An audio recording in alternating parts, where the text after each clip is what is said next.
sort of felt like I had to explain the history involved in the family here, and because you probably would like to know a little bit of the background about Francis, my son, and my husband, John, Francis's father, and I'm waiting for John. He should be home soon. He always works very late, but what I'd like to really talk about is the story, first of all, about how we met. I used to go out with these very nice boys, years ago. Nice, very nice young men, and some of them are doing quite well now, I understand, and we would walk to a movie, and then we'd walk home, and they'd be walking me to my door, and there on the porch would be this big guy waiting for me. That was John, and I didn't invite him to wait for me. I didn't tell him to wait, but he thought he should wait. And these nice boys that I was going out with usually got a little bit, you could say they were intimidated by him, and they left quickly, and that was the end of that. I knew who he was. I had seen him in the neighborhood, and sometimes he asked me out, and I refused. And but still, there he'd be waiting for me after these dates. And it seems that one by one, these different young men that I would go out with would stop going out with me because there would John be on the porch waiting. And after a while, there wasn't anybody in the neighborhood left to go out with, except for John. And then I realized I was getting older, and, I was getting close to 20, and, you realize that you better make a decision soon, and there just didn't seem to be anybody left to marry, except for John. Well, we got married very soon, and then after that, Francis was born, and I thought that we should move into a neighborhood like this, where there's a nice parish. There's a very nice parish. I do have a good husband. It's just that he's awfully quiet. He doesn't say much, and I try to do my best. I think that I should do my best, and he works very late, though. He starts work at 3 in the afternoon, and I make him a little meal before he goes, and then he comes home at about 3 in the morning, and Francis is sleeping at that time, but I have a little dinner waiting for him, and I put out a tablecloth, and a little lace tablecloth, and I've made these. At first, I used to I would read Good Housekeeping, had lovely recipes with these very beautiful little Jell-O molds, and some of the neighborhood ladies would help me out with these, and I would set them for John, but he doesn't seem to like that sort of thing, and so I try to make something simpler for him. Well, I guess this brings us up today with the story. It might seem like it's not really a true story, like it's something that somebody made up, but it's not. This is all true. All the people in this story really existed, and all these things really happened. So we'll just continue with the story.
could I have been so vile?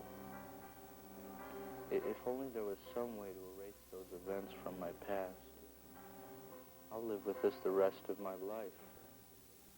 My family lived near a quarry where people dumped things, next to our house at 5133 Labadie.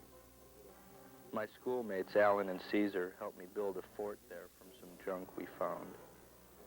We liked finding things that people threw out. We found good things in the ash pits behind each house.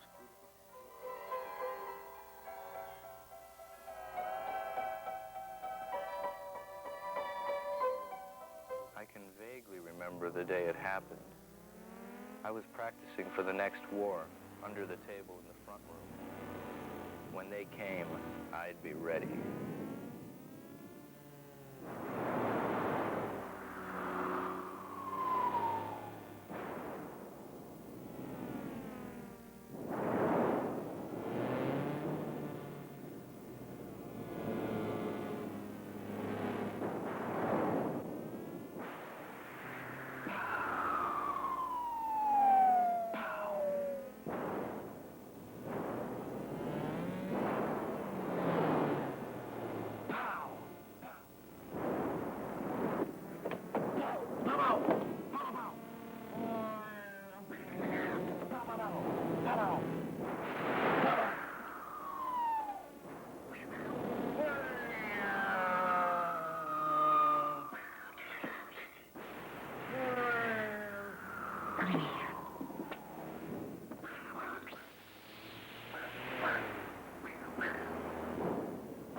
Francis!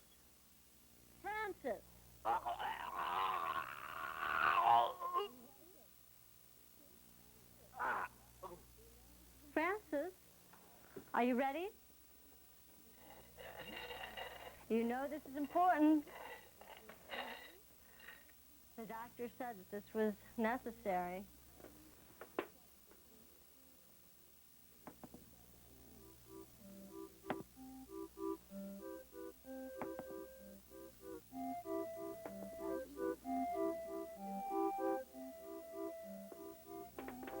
And you know this wouldn't have happened if you hadn't jumped off the... I spent my free time with Alan. He was my closest friend. We trusted each other. Outside, we did as we pleased.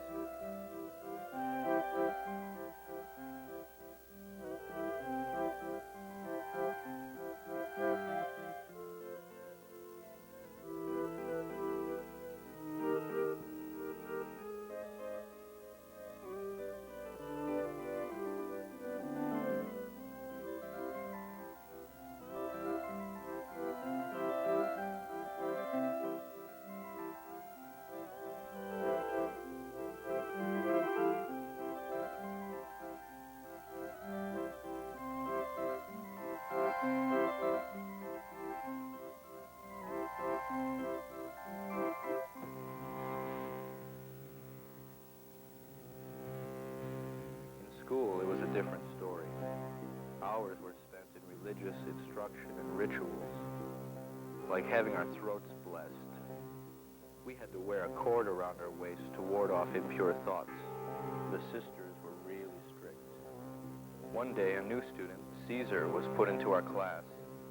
He'd do anything for attention, take any dare. Sister couldn't restrain him. Once he jumped from our classroom window 2 stories up.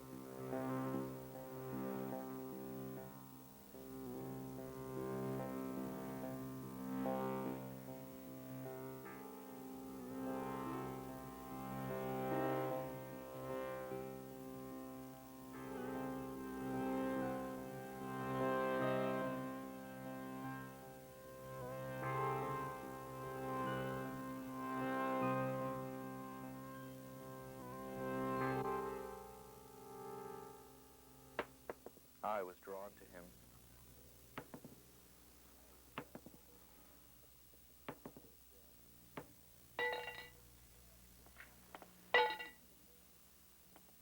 You know, Francis, this wouldn't have happened if you hadn't jumped off the garage roof.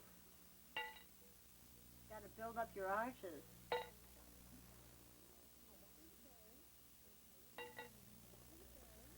Now, Francis, I want you to go and play with your friends. You can do that now, and then I'm going to go and see the priest. We're going to talk about your studies. And, well, we're also going to talk about your confirmation. I knew I was in for it. It's coming up. Since turning 13, my studies had slipped. My mind wandered.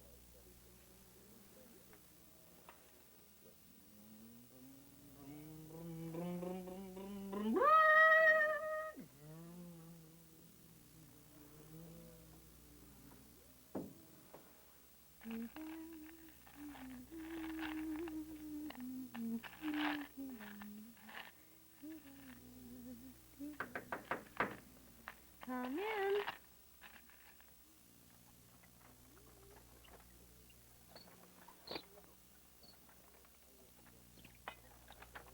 Good day, madam. I represent the vacuum cleaner company.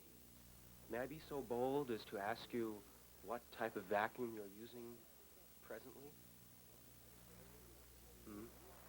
Well, I don't know what this is called, but it seems to fulfill my needs pretty well. Well, ma'am, I think you'll find that ours has a greater capacity, many more attachments, and can do things that you can't even imagine.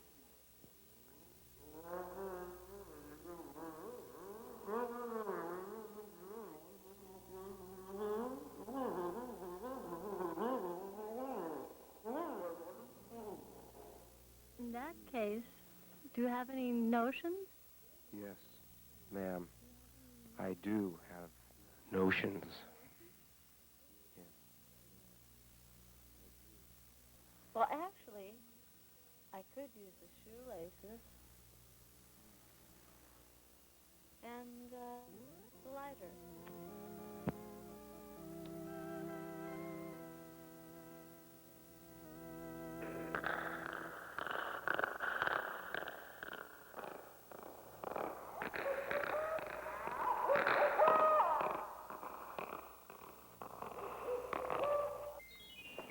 I got a little something I want you to have, Jane. Oh, what? Jane was my girl, ever since the time we took our clothes off in the gangway, when we were 3. This quarter on a chain. I found it in the ash pit.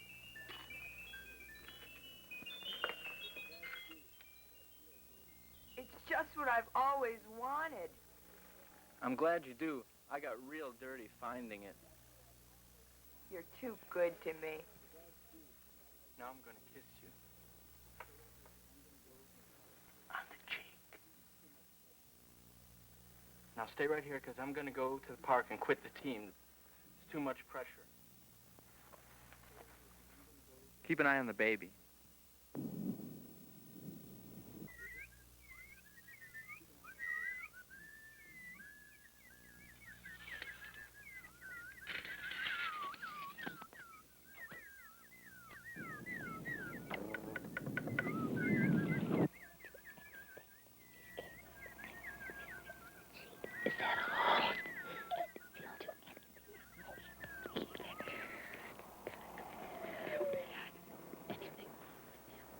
I think I'm gonna go with Tommy John's first game. Francis, where have you been? You missed practice last week. Don't you know we play St. Philomena? Well, they're on top. This is our chance to knock them off. Are they the guys who wear the cord around their waist? Yeah, it's to protect them from impure thoughts. Anyway, if you don't show up, who are we going to get to play the hot corner and lead off? Well, I forgot all about it. I had other things to do lately. Francis. I forgot all about practice. It'd be a shame if you gave up now when you're in your prime. I didn't have the heart to tell Mr. Bat the news. Babe Ruth had Sif. Francis, you know how hard we've worked this summer. This is the culmination. You don't want to let your team down, do you? It's been hard for me to keep my interest up lately. Well, it's your decision. I just hope the lessons you've learned out here on the diamond will spill over into your daily life and stay with you until you're an adult. You know, Francis, sportsmanship isn't something that ends when you walk off the diamond and step onto the street. Do you remember the two essentials we've talked about all year? The two qualities that enable good players to win, while second-raters balk? Poise and guts. Right! It's a lesson we learned from the great ones. Take the Babe. It was infectious with him. A lot of the players just picked it up being around him. He was a man after my own heart. He had poison guts. Especially guts. Without him, Francis, you go to pieces. You're no good under pressure. Well, Mr. Bat, you've always been a real example. Well, Francis, I try. You know, I'm out at the stadium whenever the big guys are in town. It's a life commitment with me. Why, I eat, drink, and sleep baseball. Practice, practice, practice is what you got to do if you want to be good at anything. Why, I figure with all the time I've spent in batting practice, I've got the equivalent of a master's degree. Francis, I'm a master batter. Why don't you go out in the outfield and I'll hit you some. Sure. So run out to the... Here it comes, baby. Wow, sure.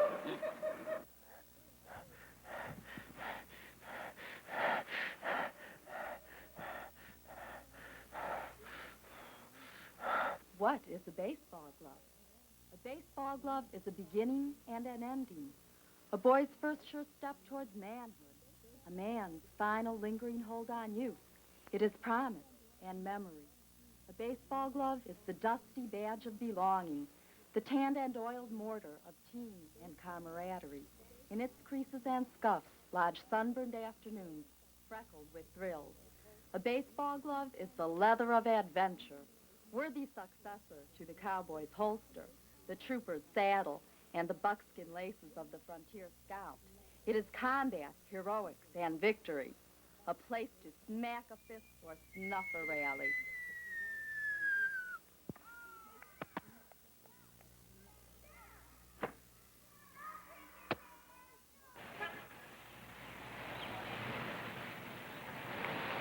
Want to play some mumbledy peg? Sure. Okay. Well, that's the baby. Ooh, great. I quit the team today. About time. That's all. Pepper. Guess what I found at the fort today? Over the bridge. What? A bullet. I believe you, but my two lawyers don't. Tony Chestnut. So?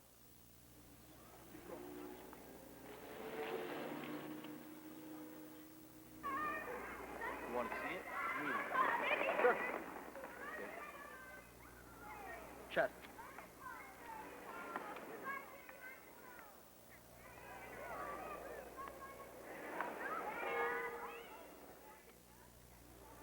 Wow. Wait till Caesar hears about this. Don't tell him. He'll want it. Alan, I have a surprise for you. The new TV set arrived. We're the first ones on the block.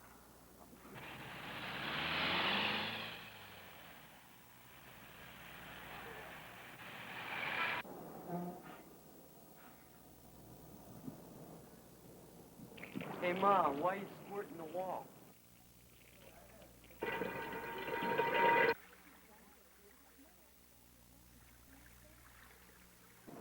You see, we live in a valley that has no large body of water to cool us down. Brick absorbs and retains heat. So, on warm days like today, the inside of the house becomes very uncomfortable. The steaming cauldron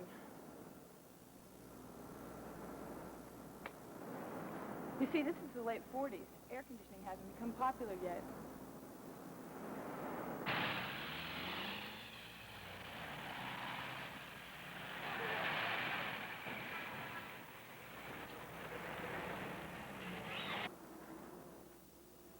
Wipe your feet before you go in, boys.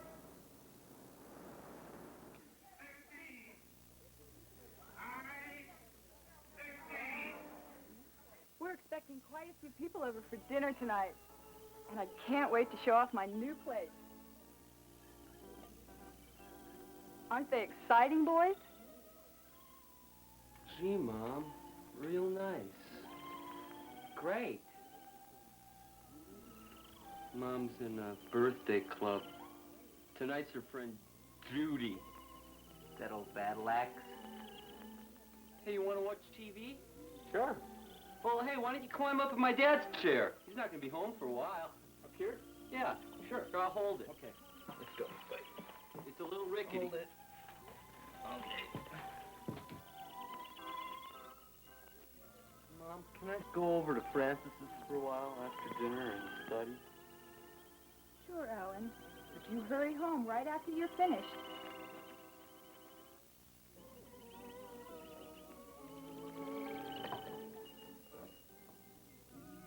Hey, it's nice from up here.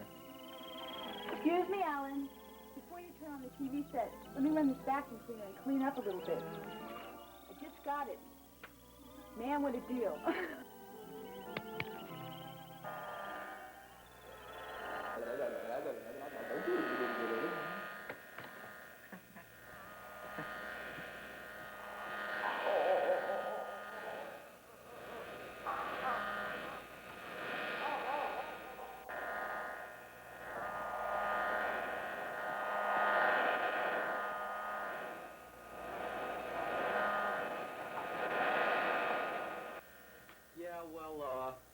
I gotta go to the John. I'll be back in a minute, okay? Okay. See ya.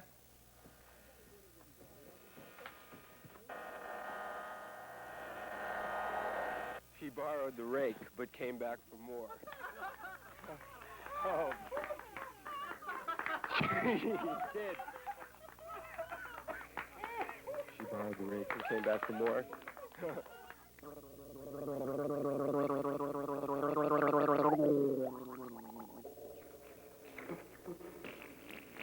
This little piggy went to market, and this little piggy went home. This little piggy had roast beef, but this little piggy had none. So we cried, wee, all the way home. Want to play house? I don't know. I'm Francis's girlfriend.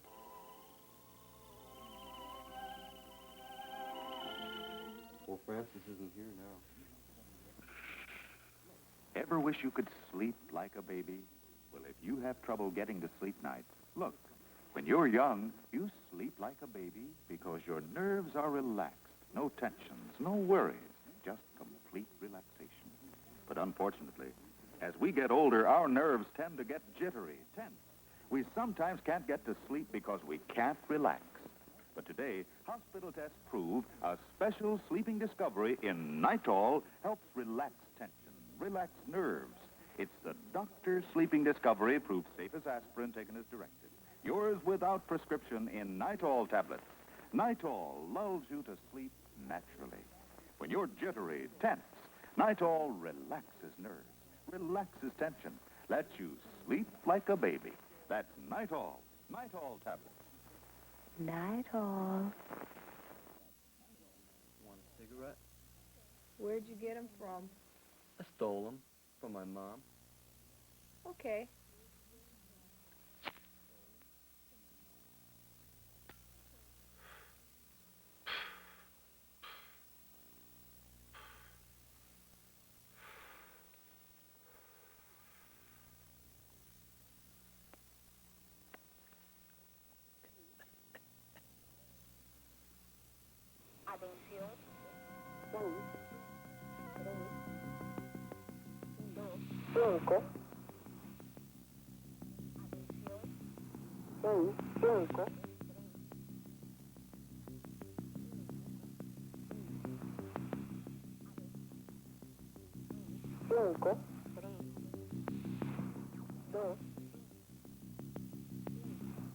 Atención.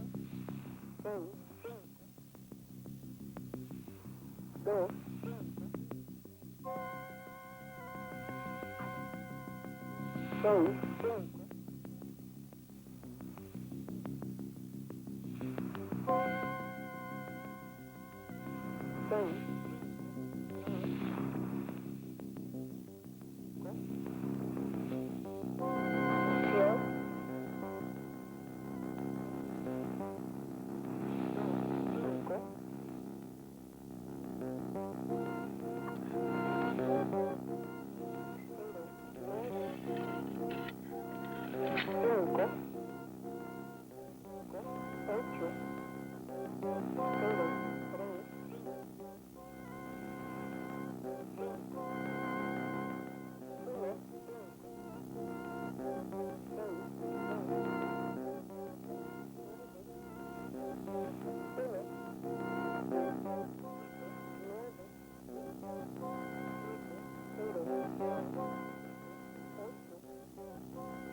What's for breakfast?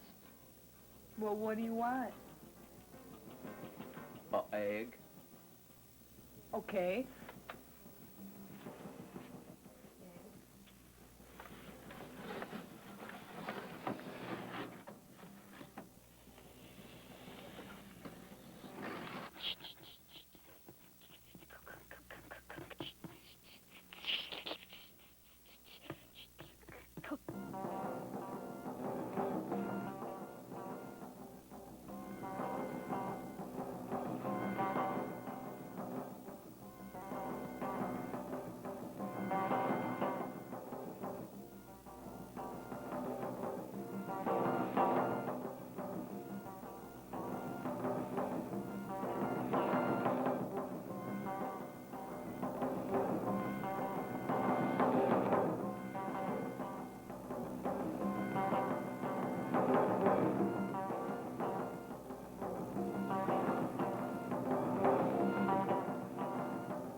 we do now? You're supposed to go to work. Why? Bring home the bacon. Okay.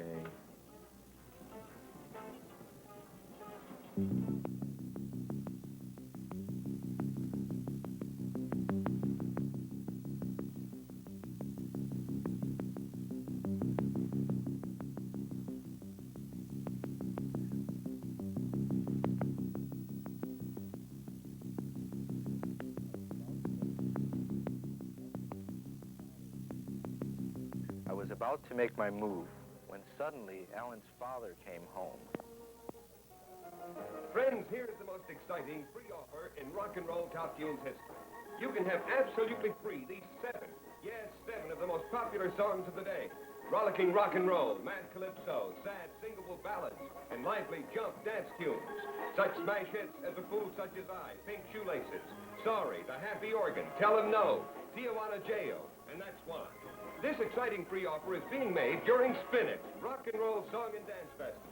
You simply order Spinach's 21 top tunes of the day. You can see them listed right here. And Wait a minute. What? Did you forget something? You're supposed to kiss me. Oh, okay. During the Song and Dance Festival, 28 of the liveliest, jiviest, dancing hot platters to hit the airwaves. Spinach will be coming out with new releases at regular intervals, and we want you as our friend. We want you waiting for new, exciting Spinach offers. This special offer is for a limited time only, so send your order in today while the introductory offer is still available. Look at this list again and mail $2.98, cash, check, or money order, and we'll pay the handling charges. Or send your order COD, and you pay the postman $2.98 plus a slight additional charge. Be sure to specify record speed desired, 45, 78, or 33 and a third. Call me. Now, if you want I want supper on the table when I get home. Don't forget who pays the bills around here. Wait till I tell Barbara about this. Return the 21 top tunes and keep the bonus tunes. They're yours absolutely free, and your money will be cheerfully refunded. Dum-dum, I bet you don't know which side your heart's on. Come in, Mrs. Holstenwall. Please, have a seat. Excuse me. I wasn't expecting you so soon. I wanted to talk to you about your son's grades. They've been slipping lately. In fact, if he doesn't show marked improvement soon, he will not be allowed to make his confirmation, and he may not be promoted. I can't understand it, Father. He studies every night with his friends Caesar and Alan. They seem to be very interested in their work. That's a big part of the problem. Caesar is incorrigible. We feel that he cannot be controlled. Sister Stephen informs me that he disrupts the class at every opportunity. We can no longer tolerate his antics. Francis should not be allowed to study with him. He's a bad influence. I'm afraid Caesar must be expelled. Where can he go? He's already been kicked out of public schools. His parents are poor. You're his last hope. Cäsar, gleich vom Vater. Sag doch Hallo zu ihm. Sag schönen guten Tag, wenn er kommt. Hans, schau dir nur Cäsar an.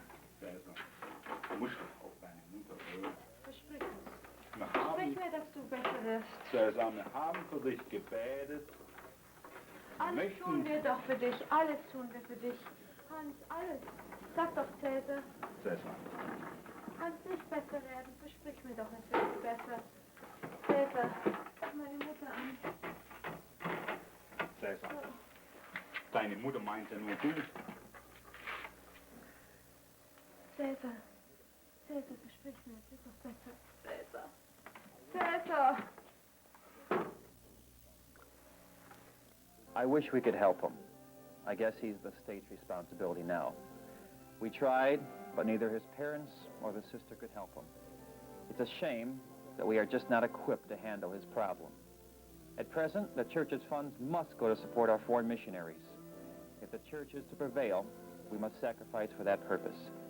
Priests and nuns have often given their lives for for the propagation of the faith. Excuse me, I must have a little heartburn. In fact, if your son were to announce his intention for the priesthood, I'm sure Sister will be more inclined to generous grades. I received my calling at his age.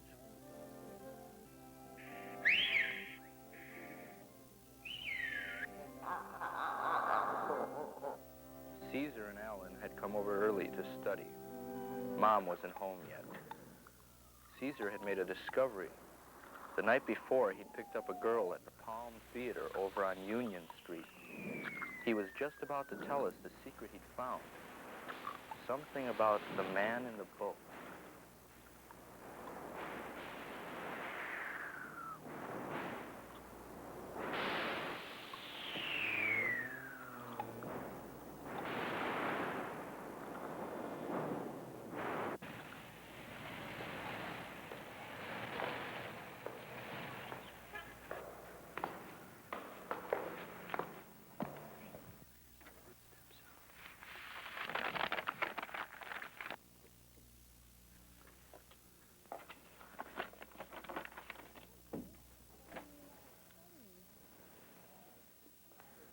Boys, what are you studying here?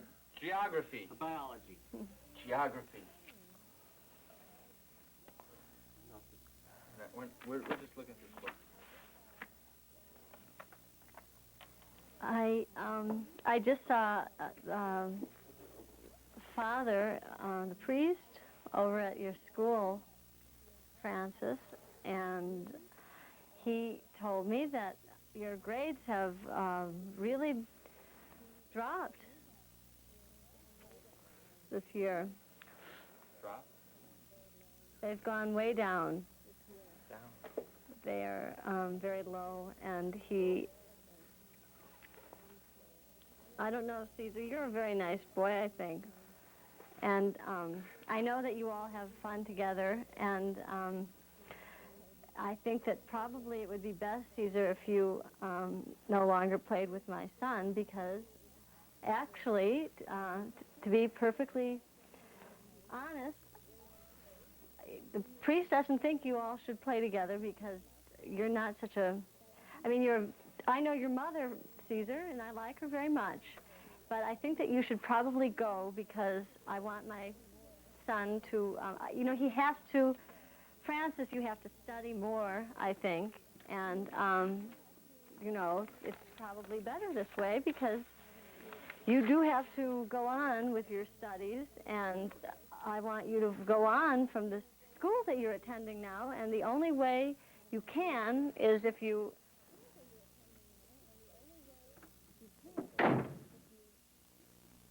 I shouldn't have told Caesar. I guess I wanted to get even. Alan left soon after. I told him to go to the fort. Caesar wanted to see him. My stomach tightened. I'd done the wrong thing. You and I can discuss something that I've been thinking about ever since I talked to the priest today. And the first thing that I'd really like to talk to you about is that report you're going to be doing tomorrow.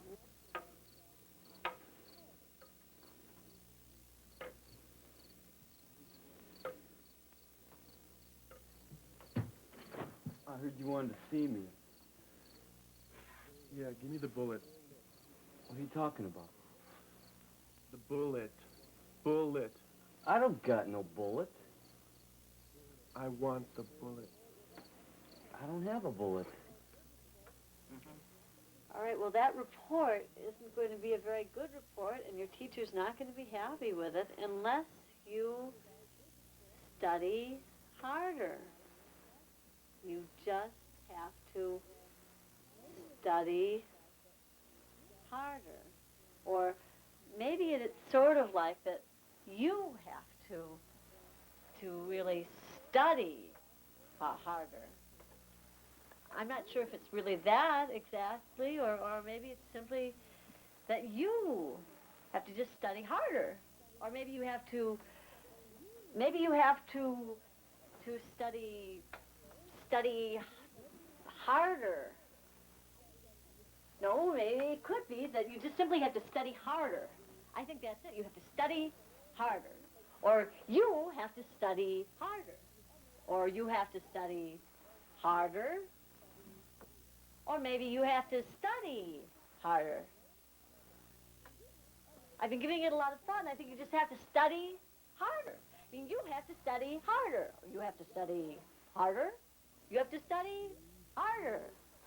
You have to bear down and study harder. B-U-L-I-T. All right, here's a damn bullet. Here it is. Here's a bullet.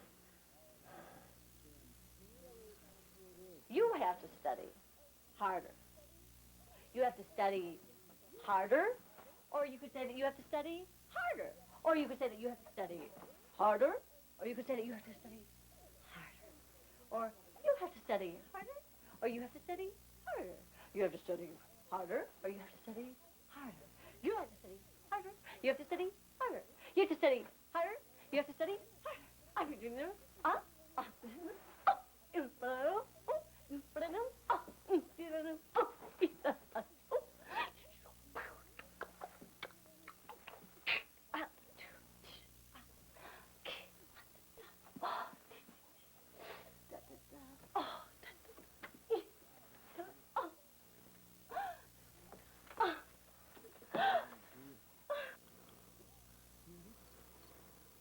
What are you gonna do with it? Shoot it.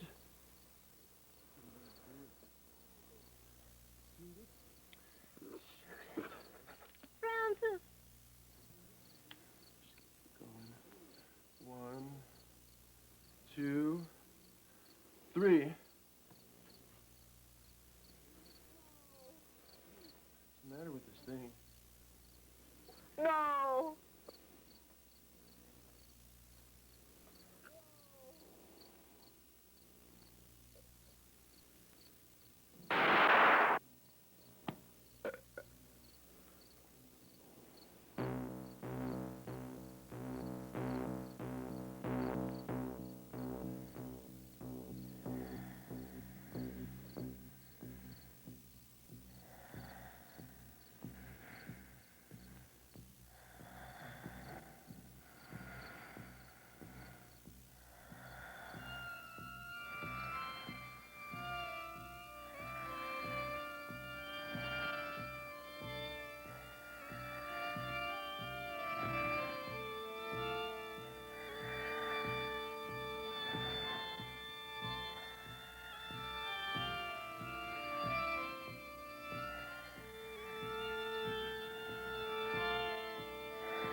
I lay awake all night thinking of Caesar on the operating table.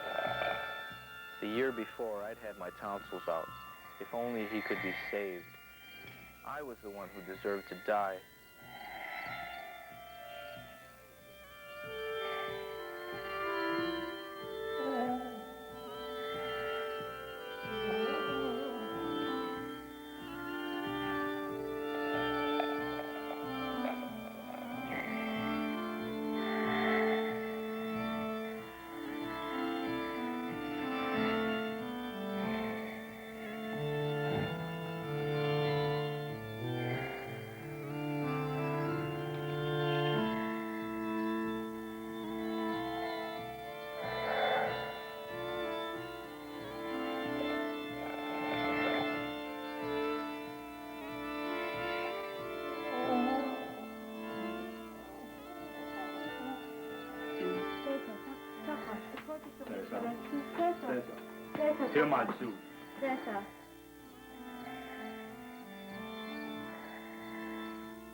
Doctor, how does the X-ray look?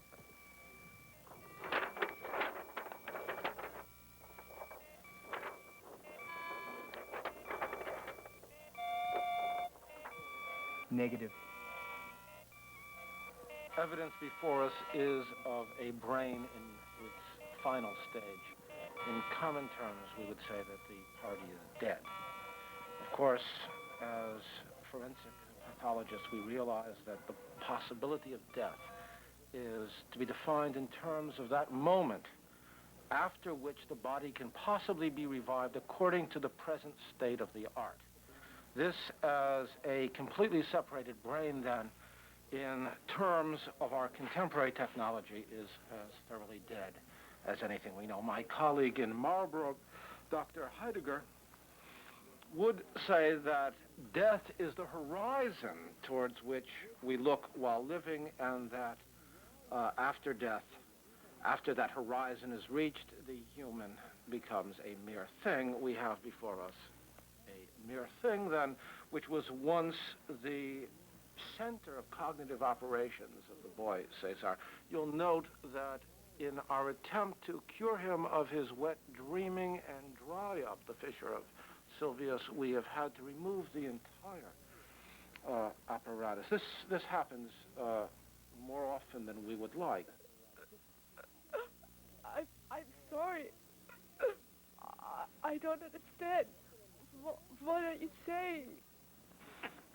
Perhaps you'll understand when I explain that I have used your son's body for an important scientific experiment, which was quite successful in determining the nature of used brain parts. And we have here for you a check certified for $10 in recompense, full recompense, I hope, for the use of your son's parts. Thank you.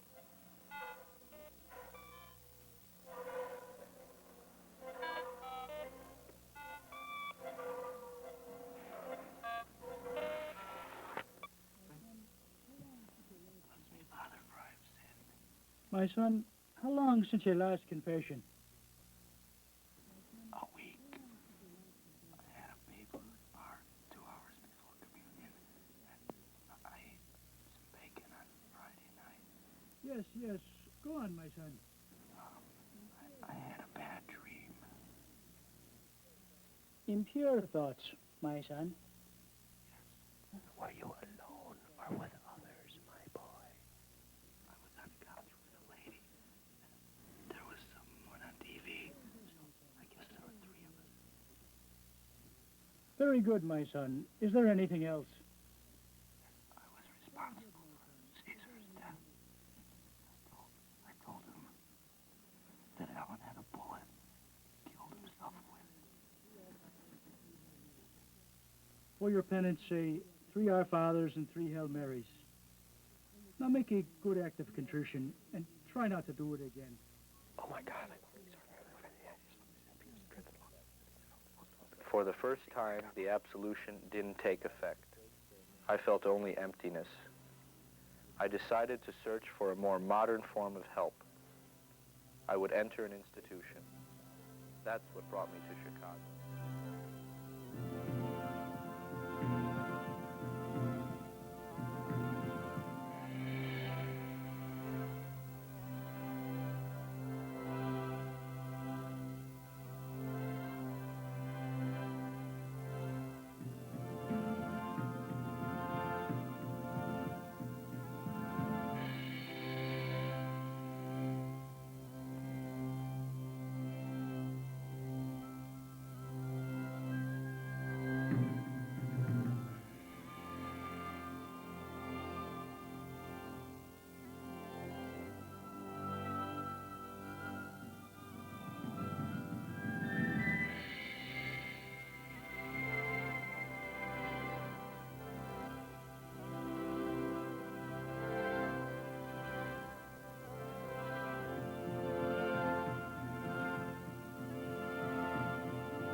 primate rejected my first application, so I went to preparatory school for a year. The next year I was back, waiting, hoping this time to have my acceptance confirmed.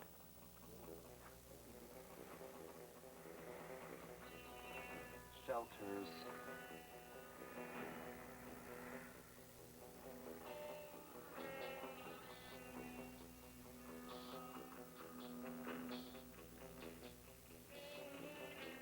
Assets. Soaring. Certificates. You seem to have a visitor.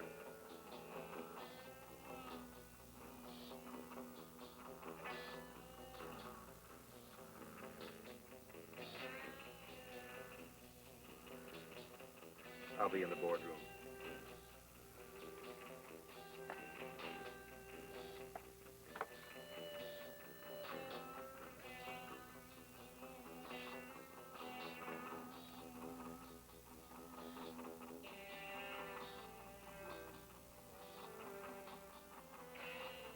Good news for you. We're going to accept you.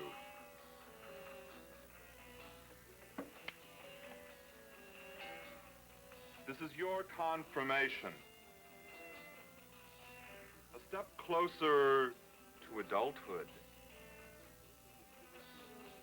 Over the past, facing the future. When I get out, I'd like to travel to South America. Maybe I could do some good there. South America. I know some very good restaurants there.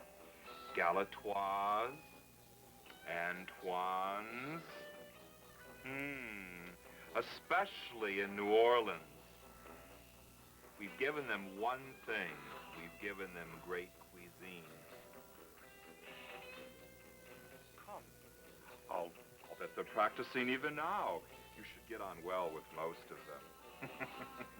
That's not to say we don't encourage differences of opinion. Who knows? Someday you may join the main house in the East and be responsible for dogma. I'd do anything for that sort of power, except maybe kill. They've done it already anyway. And get away with it. Go ahead and mix in for a few minutes. I think you know some of them already. And I'll be here when you decide. Let me come with you. I'll introduce you around. Amazing. They were all in a class by themselves. I hoped I'd fit in.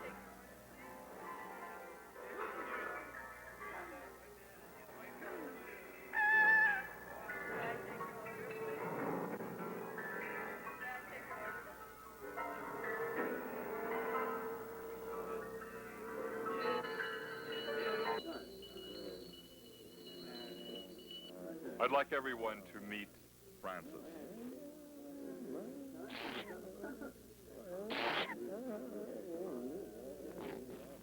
Do that again, and you lose your aid.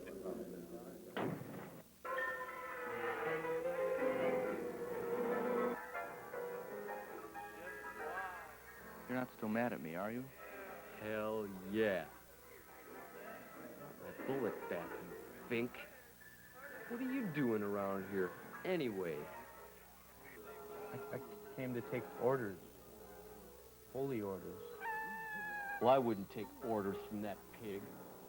He's giving us a raw deal. But what if he closes the place? They wouldn't tolerate us outside. If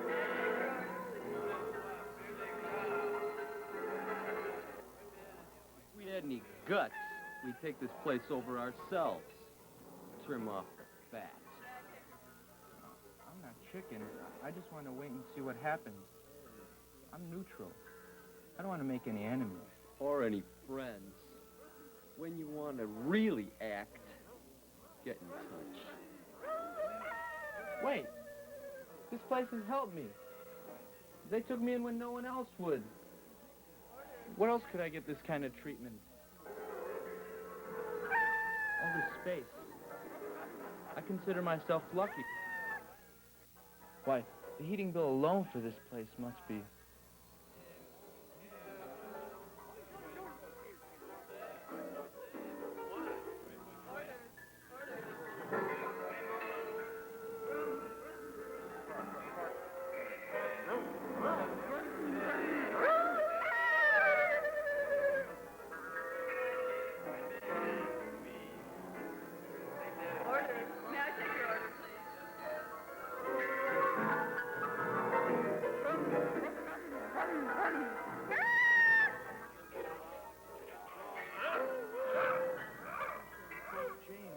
I'm so glad to see you. It's been so long. I still love you. Will you marry me? I can't make that decision. I'm a vegetarian. Besides, you're a priest. You're supposed to be celibate.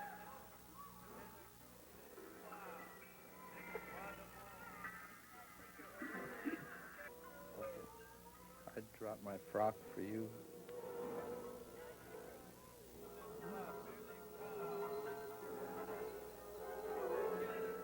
Watch it, buddy.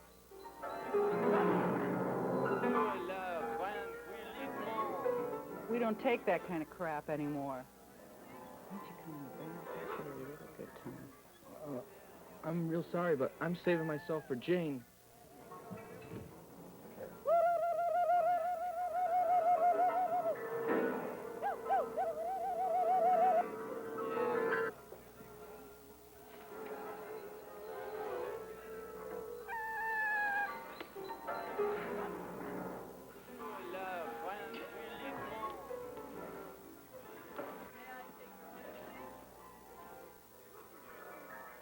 For God's sake, you died. Yes, I died for your sin.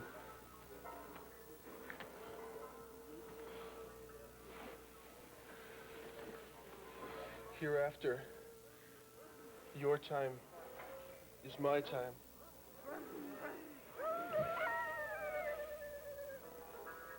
Someday I'll make it up to you.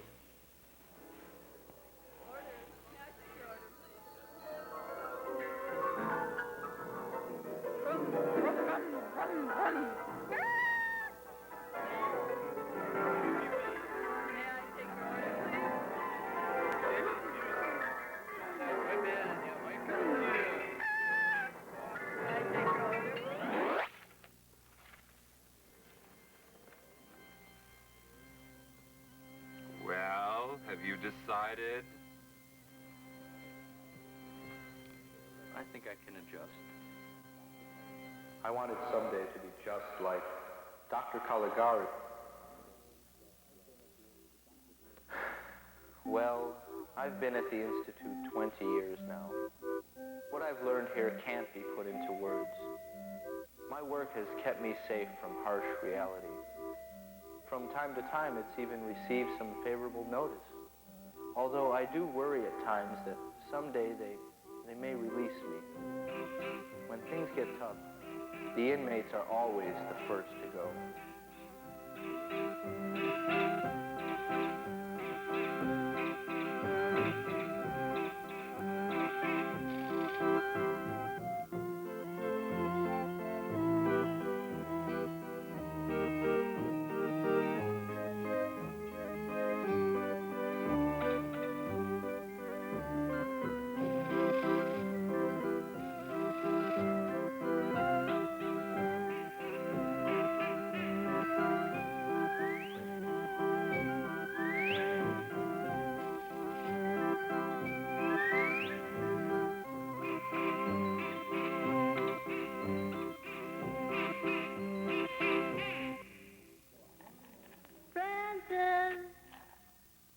Don't forget your marbles.